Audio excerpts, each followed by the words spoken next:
Greetings, ladies and gentlemen, boys and girls. This is the news beat presented to you by the Dislike and Survivor. Follow the beat from the studio to the street.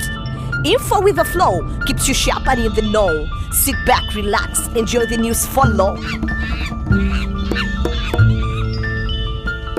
In 2006, Sudanese billionaire Mo Ibrahim launched his Index of Governance in a bid to help African countries measure and improve their performance. The 2015 index shows the governance has declined in 1/3 of the African nations. And though the continent is on the rise, there's still unequal wealth distribution. Governance has however improved in Ivory Coast, Senegal and Togo, where there was more government participation and rule of law.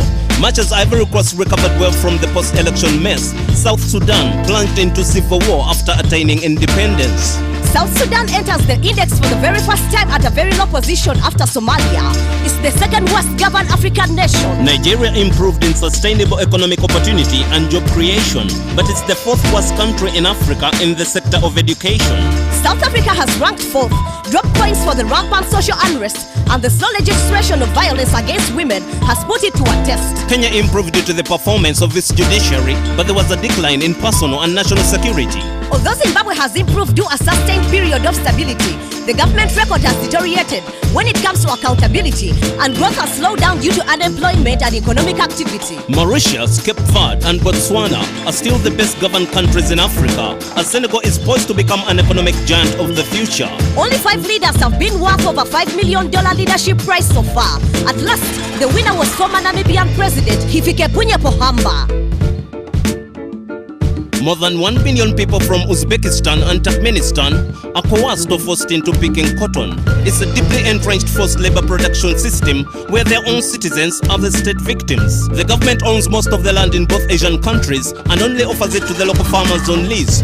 There's a cotton production quota imposed by these governments. Failure to meet the annual quota results in punishment. These governments also set the buying price of the cotton, which is always much lower than the cost of production, making obscene profits for the corrupt elites and leaving the majority of the citizens impoverished. Government officials use coercion to get civil servants to work as cotton pickers under hazardous conditions. Every year, teachers, doctors, nurses and government employees have to leave their jobs to go into the cotton fields. They often sleep in a barracks without running water, working for weeks to fulfill the government-imposed quotas. However, Uzbekistan, together with the International Labour Organization, committed to eradicate forced labor on its plantations. And although the number of children picking cotton has reduced dramatically, the government just replaced children with adults automatically.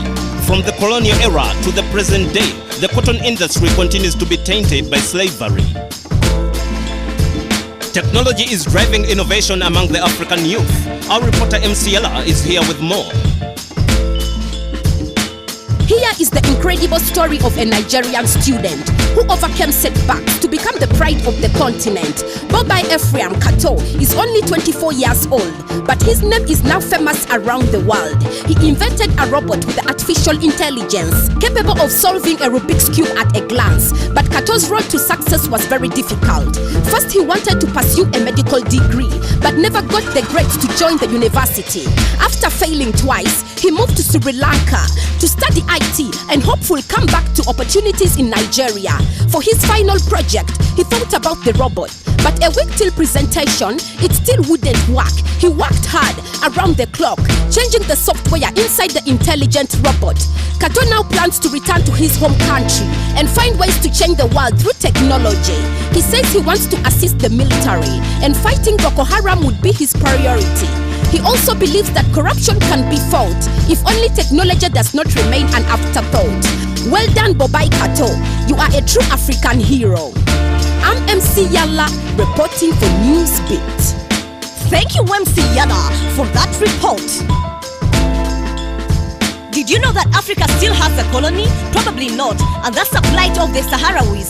40 years ago, Morocco invaded the peaceful nation of the Western Sahara, dropping the palm and white phosphorus all over the area in the least talked about massacre in Africa. The Moroccan army bombed the small nation and the Sahrawis fled to Nigeria. Nobody wanted to take care of them, so they put up a camp in the Devil's Garden where the temperatures go beyond 50 degrees Celsius and sandstorms frequently disturb all activities. The media and foreign governments have had little to say. Even if 165,000 still remain in camps today, others are still living in occupation in one of the world's most repressive nations.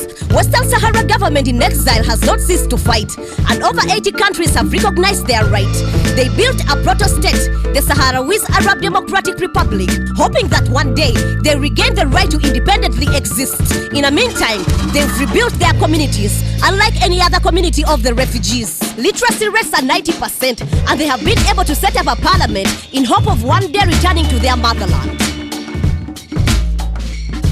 That was the news of the beat. Next week will be another hit, Still Ladies Life and Survivor, reporting live and direct with love and respect.